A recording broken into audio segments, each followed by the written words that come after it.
everyone, welcome to RBA Online, to one of the lately stars from not a different place. She's from France, she's a teacher, she's choreographer, she has gained a lot of fame in the last 2 years, I think. Welcome to RBA Online to Ariane Butel. Ariane, how are you?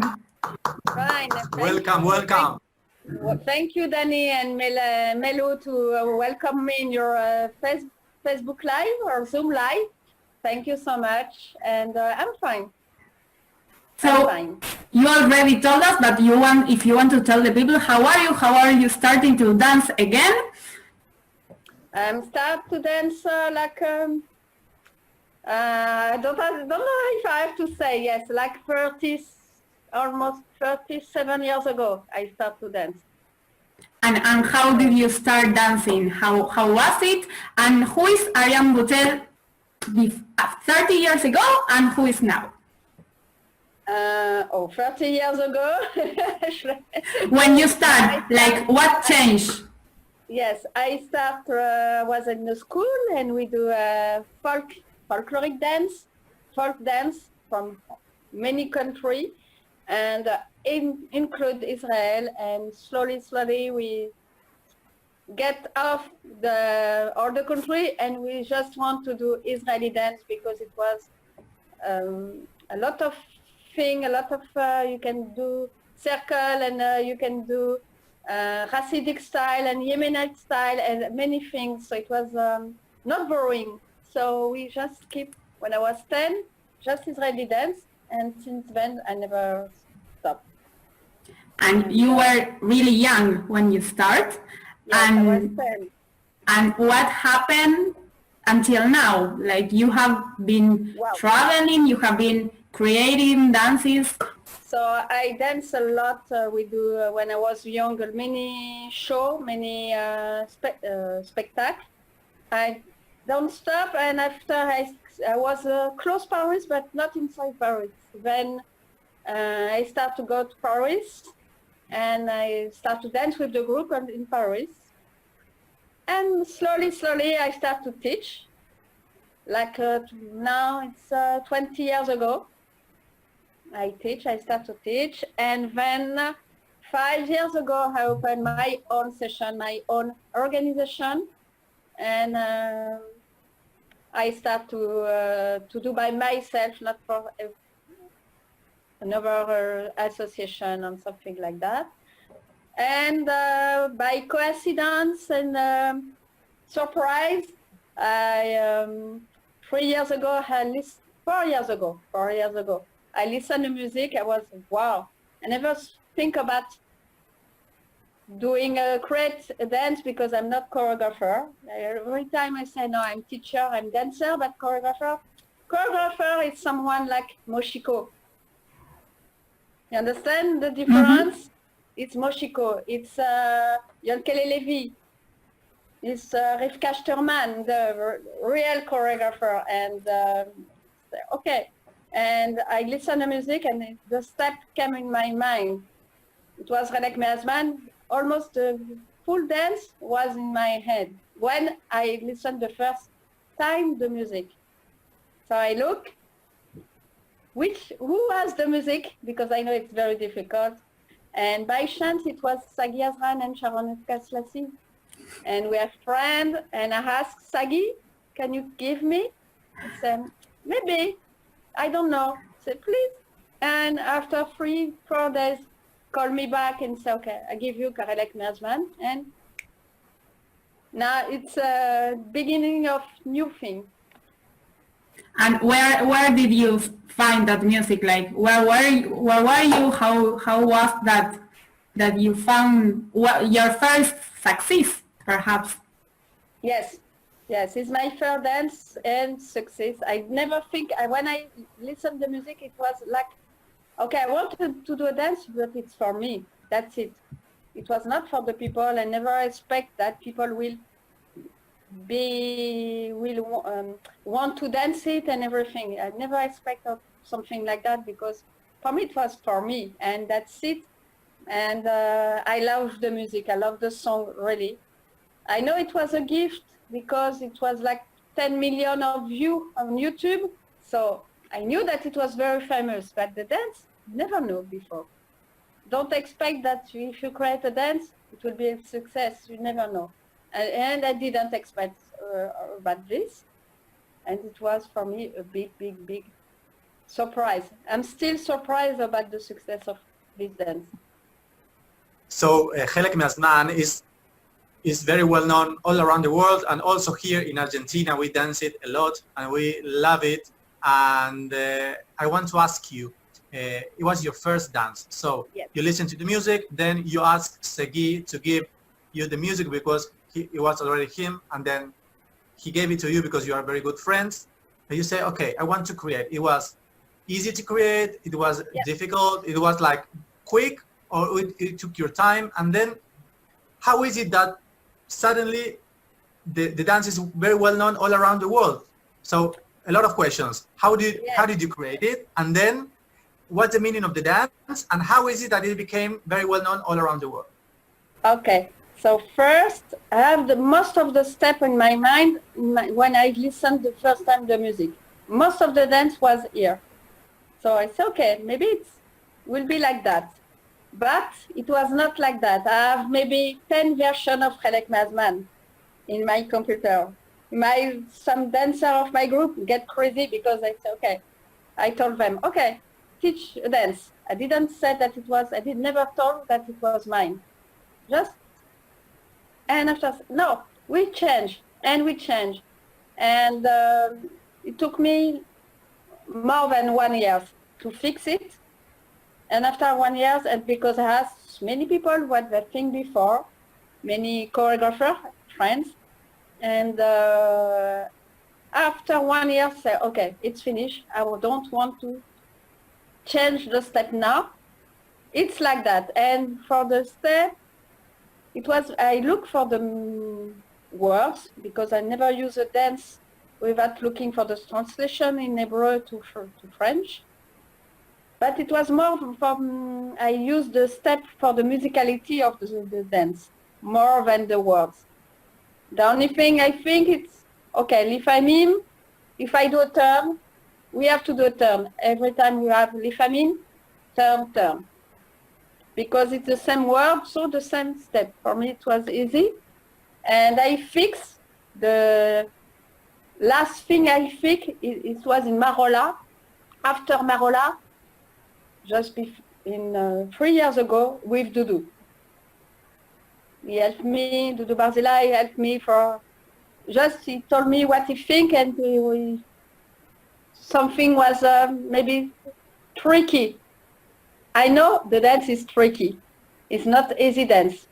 I know all over but the it world. has its spice because we have to have some dances like that. Because it's a bit tricky, many people change the step and many people don't do the real dance. But it's okay. I don't care. It was in the beginning to correct.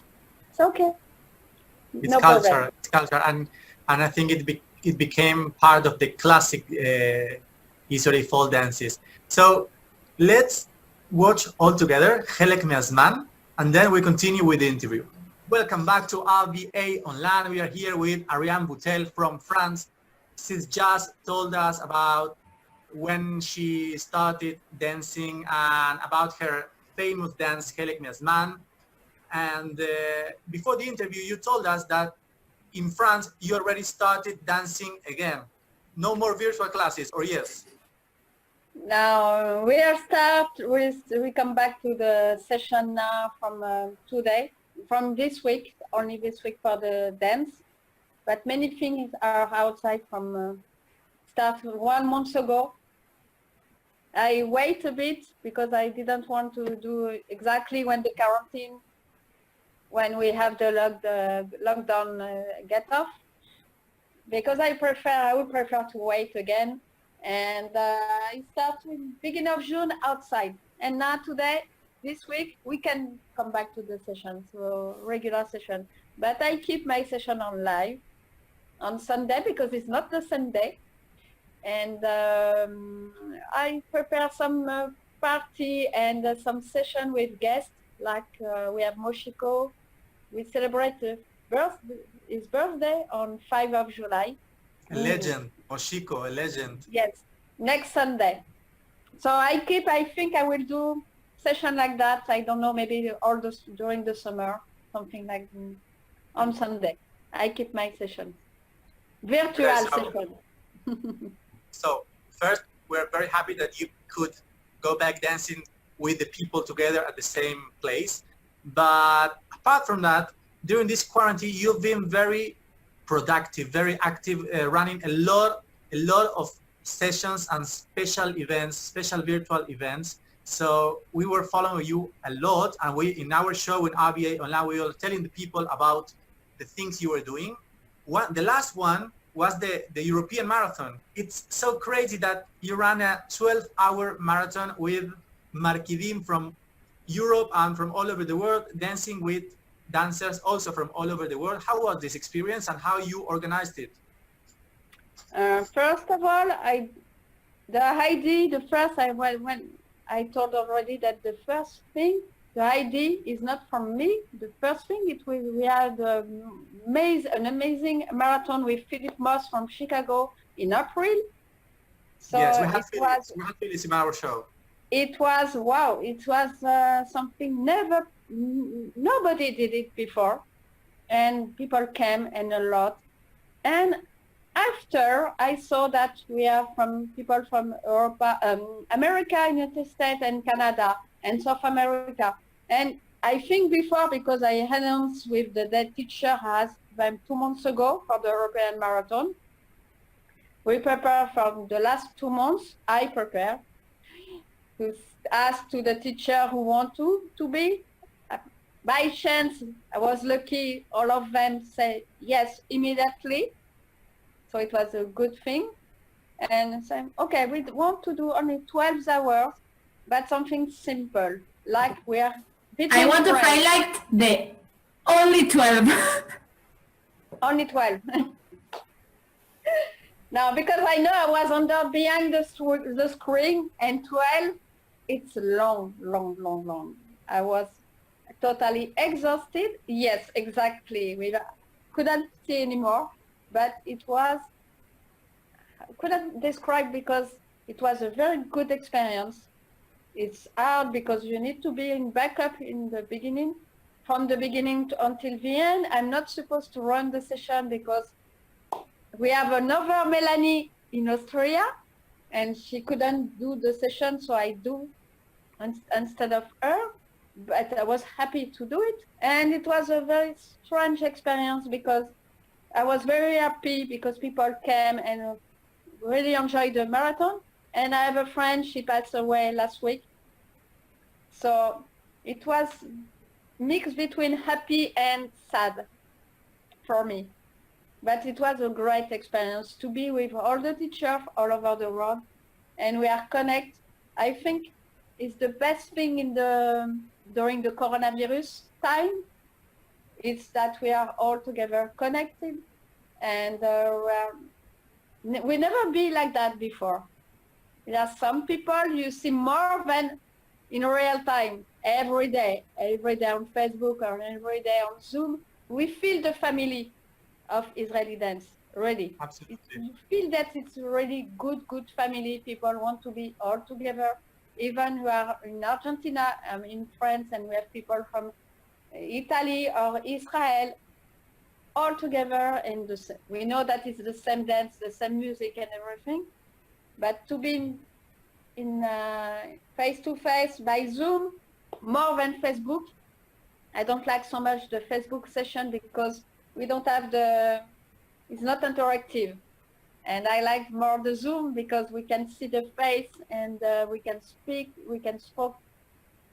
on the chat and everything. So it's very good. Absolutely agree with you. And you begin to feel that you already know a person that probably you never see before, but now that you are connected through Zoom, for example, you and me, we haven't met ever, that the next time I'm with you, I will say, hi Ariane, how are you? As we are already friends. It's fantastic. Yes. Yes, it's fun. It's very good. I like this atmosphere. I like it a lot. And you told us that you've been from the very beginning to the very end of the marathon, the 12 hours there. Yes. Where do you take the energy from? I don't know. And dancing. She was not only like managing, she was dancing too. No, I didn't dance so much. No. To be honest, I saw you a couple of times. Yes, but it's not, I didn't dance from, no, maybe I danced 10 dance. That's it. Because I was under the computer to write the name of the dance in the 5 first hours. And after Rina from Boston did it for me. So it was very good that someone do for me. And she helped me a lot. And Frédéric Lerouge from France also helped me a lot in behind the screen. So it was very good. But I didn't dance 12 hours no. Did anyone dance actually the 12 hours that you can say names? Yes, you have Cathy and Sabine from Belgium. They stay for 12 hours. They dance most of the time, yes. Dancing in the kitchen or something like that. Yes, exactly. We can call them the real survivors, the authentic survivors. So Ariane, I want to take you to another important event that you made that was only 4 hours long, okay? That was the woman on the Focus Zoom. I heard there a lot of stories I have never known in my life, and I want to highlight a quote from Eddie Greenblatt that says that it's really difficult to succeed in the Israeli dance war if you're not a male or if you're not Israeli. So how do you feel about that, like comparing to your story, that you think you could make yourself a place, and if women in general can make themselves a place, and if it's the world changing? Difficult question. No, it's what Heidi said, it's very true. Because when I start to do Chelek Me'azman, for example, and I never think before to create a dance before. First, because I'm not Israeli. And every time I think I'm not Israeli, nobody will dance it in Israel. So, and I'm a woman, exactly. The two of things, I'm not Israeli, I'm not woman. So, I'm not a man, sorry, I'm a woman, so. We understood. So, it was two things. I know that it will be maybe more difficult. But I decided to do, okay, try. And because I think it was for me and not for the people, it was only for me because I want to do, and because I didn't think that dancer in Israel will do it, would want to dance it. I was not with the pressure, you do a dance, you want that to have a success. No, it was without pressure, so it was very good. Relax. I was surprised, and still I'm surprised, like I told you. And for the focus on women, I'm really glad to do it because it's a long time I want to do something like that with only women. Long time before the quarantine, I want to do it in live, in real, in the camp, with only women teacher. But it's difficult if you're not bring men in the camp, you never know if people will come, and it's sad to think like that, but it's the truth. And I want to do it because Israeli dance starts with women.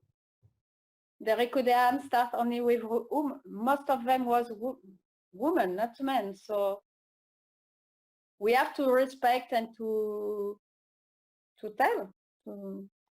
I don't know. And why do you think that it happens that most of the famous choreographers who has them famous dances are men?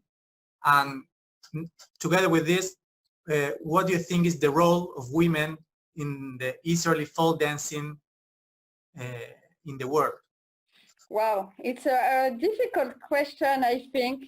No, it's not difficult, but what I think it's difficult because First, I think it's mafia of men. They start to come, they push the woman. You have a great choreographer, woman choreographer in Israel. You have great women. It's not only choreographer, you have the great teacher. You're all the time, and they have a session, but sometimes it's only for women. No chance to go with the men, or most of them are assistants. Most of them. You have someone like Yael Twito. She has her own session and she do a great job, Yael. Very. Nourit Melamed. But I think it's very, very difficult to be, not to have the respect about with the men, but because they have, but to push the men, the men don't let the door open, I think.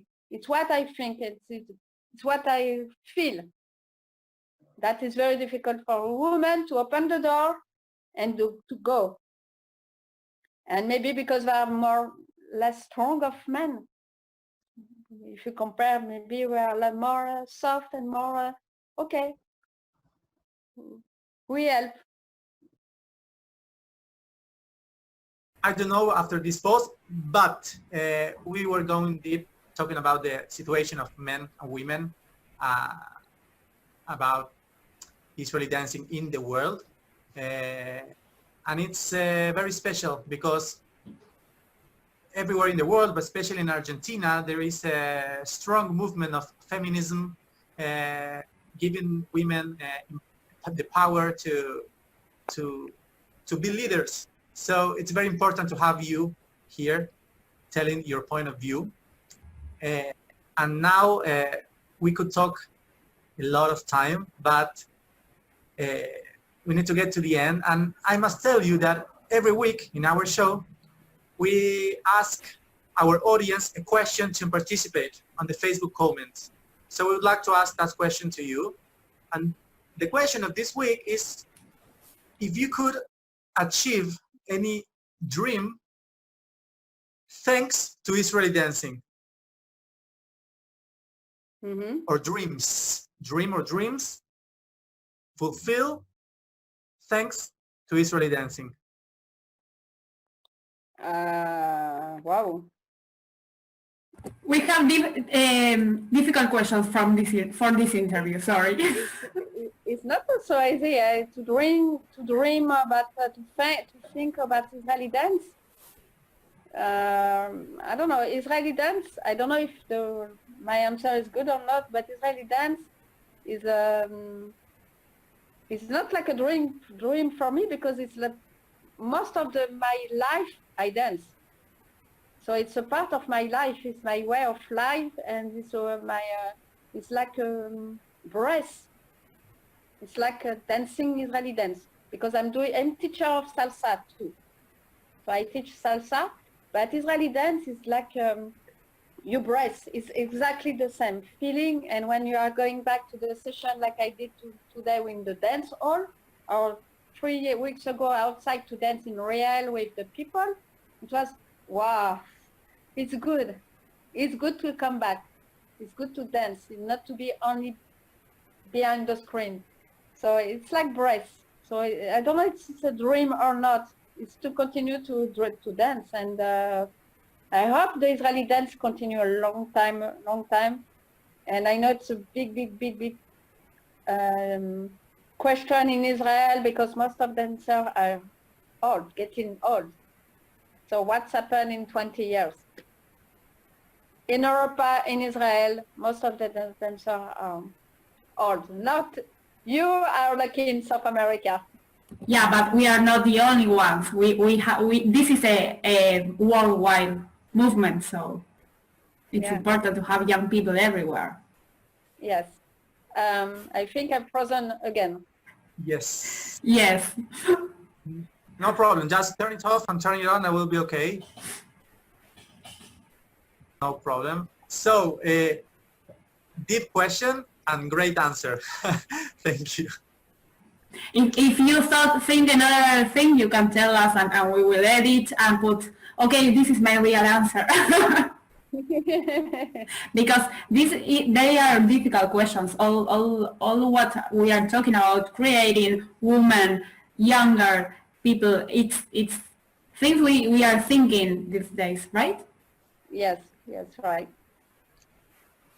So we really appreciate all your work, all your creations, but also what we've been watching on social media about all you've been doing this quarantine. So thank you so much for giving the Easily Dance community all that. And to finish this meeting, to finish this interview, if you would like to say something to our audience, to the people of South America, a message, please. Yes, so I want to say to all of you, keep dance. If you're not dancing in real, keep the session out for Zoom or for Facebook. Keep dancing in your hands and mind. Don't stop. Please don't stop, because it's very, very important. And be safe, of course, be safe. Be careful about the situation. Be patient. Don't go immediately to the session. Be careful. Or to not doing partner, but I know in South America, you're not doing so much partner. So I know it's not like in Israel, or like, we are the same. We are not dancing a lot, partners, but be patient. And the dance will come back. And you have Zoom, and you have Melu and Danny are doing the great job for what I see. So follow them. You have to keep the dance. Ariane Butel on RBA Online. Thank you so much. Thank you so much. Thank you, Ariane. Keep doing sessions for us, because it's amazing the work you are doing. And if you want to tell the people where we can follow you to see all your classes during at least our winter or your summer that you are continuing. Okay. I'm doing, so I'm keeping the session, I think, during the summer on Sunday evening, the Israeli dance session. So with some guests, famous guests. And the next one will be on Sunday with Moshiko. And we can follow me on Facebook with Ariane BTL, or on bailaricud.com for the website. And or Baila Ricud on Facebook. Baila, Baila Ricud. Easy to remember. Very easy. As now everybody follow Ariane. Again, thank you so much. Keep in touch and kisses. Thank you. Bye-bye. With the yes.